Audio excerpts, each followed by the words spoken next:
Look, I get it.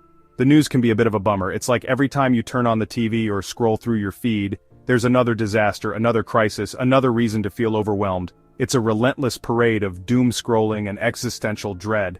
You see headlines that make you want to throw your phone across the room and just disconnect from it all. But here's the thing.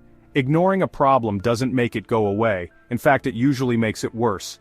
It's like trying to ignore a leaky roof. Eventually, the whole ceiling might come crashing down. In fact, it usually makes it worse. Problems fester and grow when left unaddressed, and before you know it, they're too big to ignore. And right now, there are millions of people around the world trapped in truly awful situations, caught in the crossfire of conflicts that barely get a mention in our news cycles. These are real people with real lives facing unimaginable hardships. So, consider this your regularly scheduled reminder that the world is a complicated, messy place. It's not just headlines and statistics, it's human lives and stories that matter. And while we're out here living our lives, there are wars raging on, displacing families, claiming lives, and leaving scars that might never fully heal. These conflicts are reshaping entire regions and generations. Today, we're diving headfirst into that mess. We're going to take a closer look at these conflicts, understand their roots, and see the human faces behind the statistics. We're talking about 10 countries currently grappling with war and conflict. These are places where daily life is a struggle for survival, where hope is a rare commodity. Buckle up, because it's going to get bleak. But it's important to know what's happening, to be aware of the world beyond our immediate surroundings. But hey, at least you'll be informed, right? Knowledge is the first step towards change, and understanding these conflicts is crucial if we ever hope to resolve them. Alright, let's start with Syria, a country that's practically become synonymous with protracted conflict. Over the past decade, Syria has been the epicenter of one of the most devastating and complex wars in modern history. It all kicked off back in 2011 with peaceful protests against President Bashar al-Assad, the kind of thing dictators just love. These demonstrations were part of the broader Arab Spring movement, which saw citizens across the Middle East and North Africa rising up against long-standing regimes. Naturally, Assad responded with the subtlety of a battering ram, unleashing a wave of violence that plunged the country into a full-blown civil war. The government's brutal crackdown included everything from mass arrests to indiscriminate shelling of civilian areas.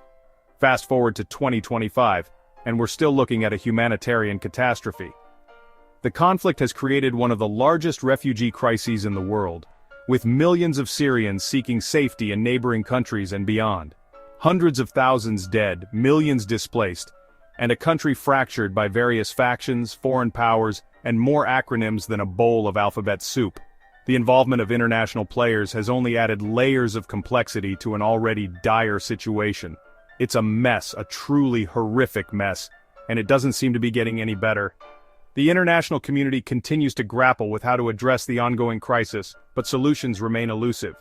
The scars of this conflict will be felt for generations to come. Next up we have Yemen, a country most people probably couldn't point to on a map, but which is currently home to what the UN calls the world's worst humanitarian crisis. Here's the gist. It's basically a proxy war between Saudi Arabia and Iran, with both regional powers backing different sides in Yemen's own internal conflict. The result? A staggering humanitarian disaster. We're talking widespread famine, a decimated healthcare system, and millions on the brink of starvation. It's a slow-motion tragedy unfolding in the shadows, and it's absolutely heartbreaking. Remember Afghanistan? Yeah, it's back in the news, and not for good reasons. After 20 years, the US finally pulled out its troops in 2021, leaving behind a power vacuum that the Taliban, remember those guys, were all too happy to fill. And just like that, Afghanistan was right back to square one. The Taliban quickly seized control, imposing their strict interpretation of Islamic law and erasing years of progress on human rights, particularly for women and girls. It's a grim situation, and the international community is still grappling with how to respond. Chapter 4: Ethiopia, a nation divided. Moving on to Ethiopia, where a brutal civil war has been raging in the Tigray region since 2020. The conflict pits the Ethiopian government against the Tigray People's Liberation Front, or TPLF, and it's been marked by horrific human rights abuses on both sides. We're talking ethnic cleansing, massacres, sexual violence, the whole grim buffet of war crimes. The conflict has triggered a massive humanitarian crisis, with millions displaced and facing starvation. It's a complex and deeply troubling situation, and finding a peaceful resolution seems like a distant hope at this point. Chapter 5. Myanmar, the junta tightens its grip. Over in Myanmar, the military coup that took place in 2021 continues to cast a long shadow. The junta, led by Min Aung Hlaing, has cracked down brutally on any form of dissent, killing thousands of protesters and imprisoning democratically elected leaders like Aung San Suu Kyi. The country is in a state of chaos, with armed resistance groups popping up to challenge the military's rule. It's a volatile situation, and the international community seems powerless to stop the bloodshed.